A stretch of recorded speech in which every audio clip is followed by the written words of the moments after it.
ہر رکاوٹ میں کوئی نہ کوئی بہتری چھپی ہوتی ہے۔ یہ بات اللہ ہی بہتر جانتا ہے۔ جو مصیبت ہمیں اللہ سے دور کرے وہ سزا ہوتی ہے، اور جو مصیبت ہمیں اللہ سے قریب کرے وہ آزمائش ہوتی ہے۔ لوگوں کی سازشیں آپ کا کچھ نہیں بگاڑ سکتی، قرآن نے بتایا ہے، اور تمہارا رب بہترین چال چلنے والا ہے۔ انسان کی روح کی اصل کیفیت غم ہے، خوشی ایک عارضی شے ہے۔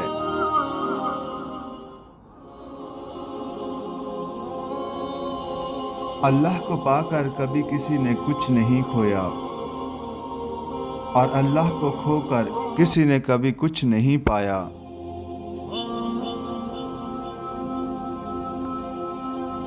جڑیں مضبوط ہوں تو بلندی نصیب میں لکھ دی جاتی ہے۔ اصل طاقت برداشت کرنے میں ہوا کرتی ہے، انتقام لینے میں نہیں۔ اوپر اٹھنے میں وقت تو لگتا ہے، پھر چاہے سورج ہی کیوں نہ ہو، دھیرے دھیرے اگتا ہے۔ آپ اپنی منزل پر کبھی نہیں پہنچ پائیں گے اگر آپ راستے میں بھونکنے والے ہر کتے کو پتھر ماریں گے۔ خوش اخلاقی ایک ایسا عطر ہے جسے جتنا زیادہ آپ دوسروں پر نچھاور کریں گے اتنی ہی زیادہ خوشبو آپ کے وجود سے آئے گی۔ دوست وہ ہے جو دوست کا ہاتھ اس کی پریشانی اور تنگی میں پکڑتا ہے۔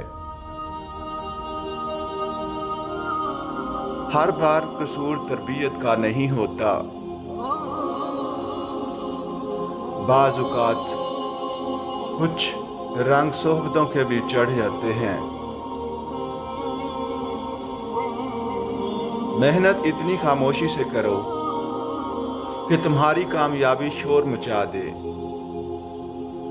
اندھیرے میں ایک دوست کے ساتھ چلنا روشنی میں اکیلے چلنے سے بہتر ہے۔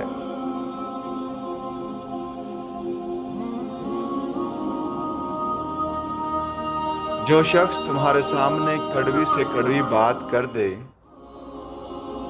وہی سب سے اچھا دوست ہے۔ حضرت علی رضی اللہ تعالی عنہ نے فرمایا، حق کے راستے میں سب سے بڑی سختی یہ آتی ہے کہ انسان تنہا رہ جاتا ہے۔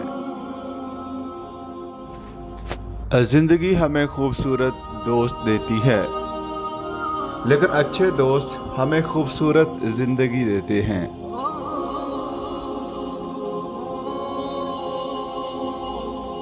حقیقی دوست وہ ہے جو آپ کی طرف اس وقت آتا ہے جب ساری دنیا آپ کو چھوڑ چکی ہوتی ہے۔